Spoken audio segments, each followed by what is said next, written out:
Greetings. Welcome back to the House of Circuit.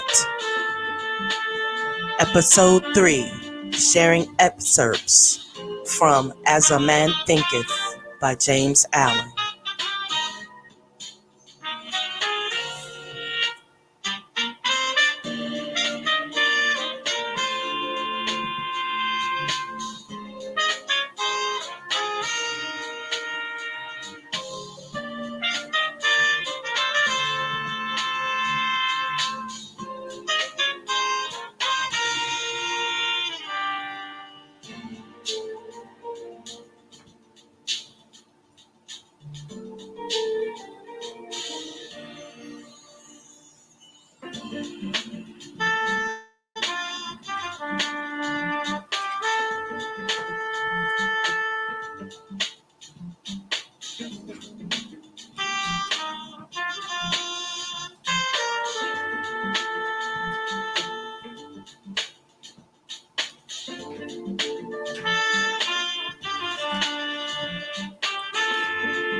Tonight, we're going to delve into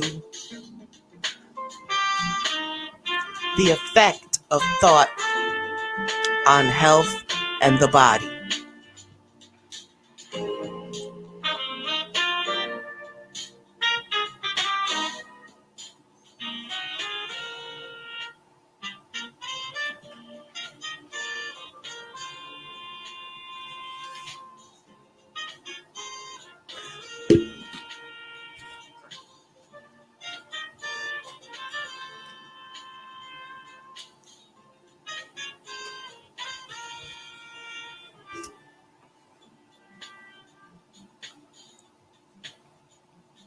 A particular train of thought persisted in, be it good or bad, cannot fail to produce its results on the character and circumstances.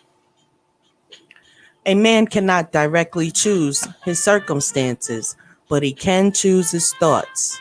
And so indirectly, yet surely, this shapes his circumstances.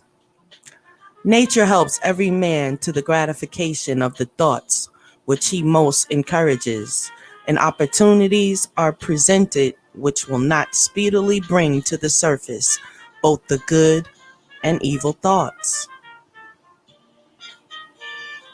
Let a man cease from his sinful thoughts, and all the world will soften towards him and be ready to help him. Let him put away his weakly and sickly thoughts, and lo, opportunities will spring up on every hand to aid his strong resolves. Let him encourage good thoughts, and no hard fate shall bind him down to wretchedness and shame. The world is your kaleidoscope, and the varying combinations of colors which at every succeeding moment it presents to you are the exquisitely adjusted pictures of your ever-moving thoughts.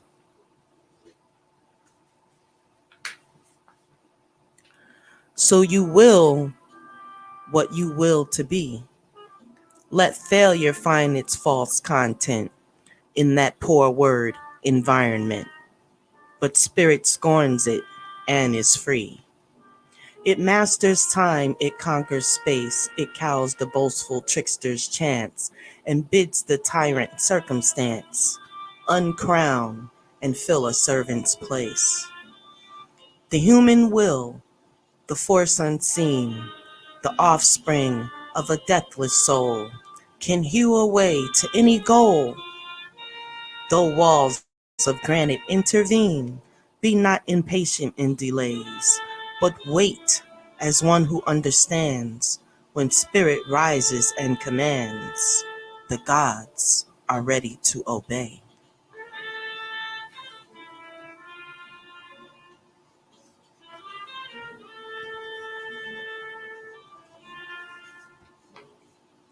The body is the servant of the mind.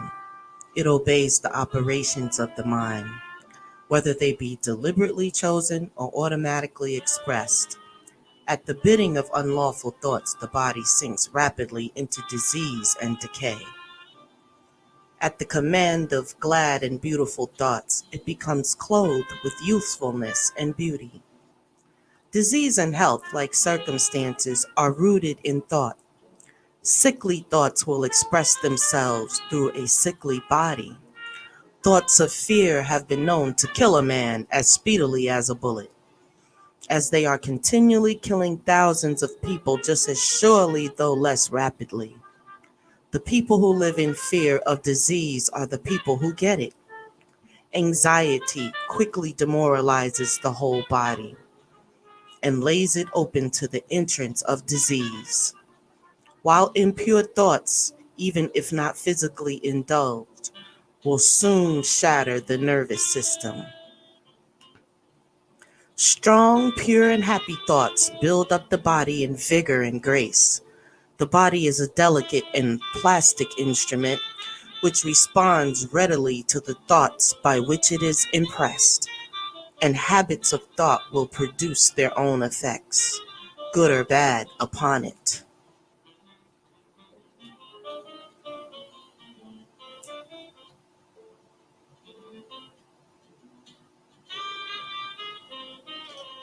Men will continue to have impure and poisoned blood so long as they propagate unclean thoughts.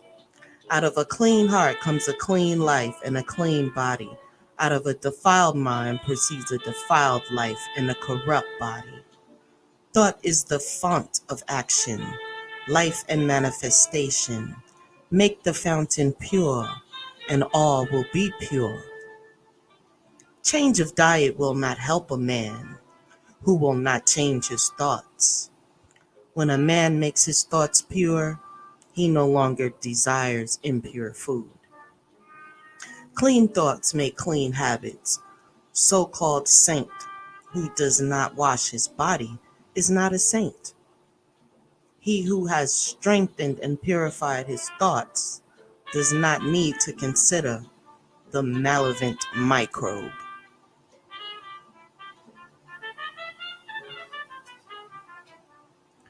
If you would protect your body, guard your mind. If you would renew your body, beautify your mind. Thoughts of malice, envy, disappointment, despondency rob the body of its health and grace. A sour face does not come by chance. It is made by sour thoughts. Wrinkles that mar are drawn by folly, passion, and pride. I know a woman of 96 who has the bright, innocent face of a girl. I know a man well under middle age whose face is drawn into inharmonious contours. The one is the result of a sweet and sunny disposition. The other is the outcome of passion and discontent. As you cannot have a sweet and wholesome abode unless you admit the air and sunshine freely into your rooms, so a strong body and a bright, happy, or serene countenance can only result from the free admittance into the mind of thoughts of joy and goodwill and serenity. On the faces of the aged, there are wrinkles made by sympathy, others by strong and pure thought, and others are carved by passion, who cannot distinguish them. With those who have lived righteously, age is calm, peaceful, and softly mellowed, like a setting sun. I have recently seen a philosopher on his deathbed. He was not old except in years. He died as sweetly and peacefully as he had lived. There is no physician like cheerful thought for dissipating the ills of the body. There is no comforter to compare the goodwill for dispersing the shadows of grief and sorrow. To live continually in thoughts of ill will, cynicism, suspicion, and envy is to be confined in a self-made prison hole. But to think well of all, to be cheerful with all, to patiently learn to find the good in all, such unselfish thoughts are the very portals of heaven, and to dwell day by day in thoughts of peace toward every creature will bring abounding peace to their possessor.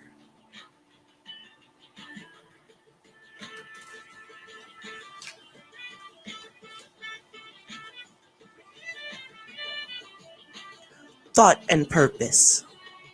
Until thought is linked with purpose, there is no intelligent accomplishment. With the majority, the bark of thought is allowed to drift upon the ocean of life. Aimlessness is a vice, and such drifting must not continue for him who would steer clear of catastrophe and destruction.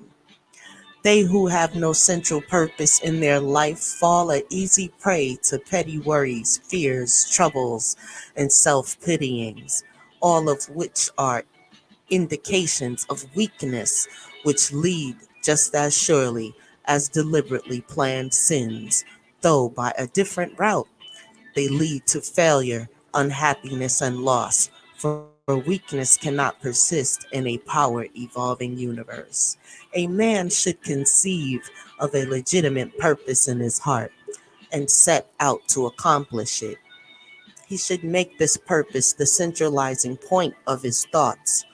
It may take the form of a spiritual ideal, or it may be a worldly object according to his nature at the time being.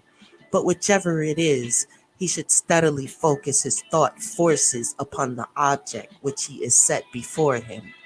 He should make the purpose his supreme duty and should devote himself to its attainment, not allowing his thoughts to wander away into ephemeral fancies, longings, and imaginings. This is the royal road to self-control and true concentration of thought. Even if he fails again, and self-control and true concentration of thought. Even if he fails again and again to accomplish his purpose, as he necessarily must until weakness is overcome, the strength of character gained will be the measure of his true success, and this will form a new starting point for future power and triumph.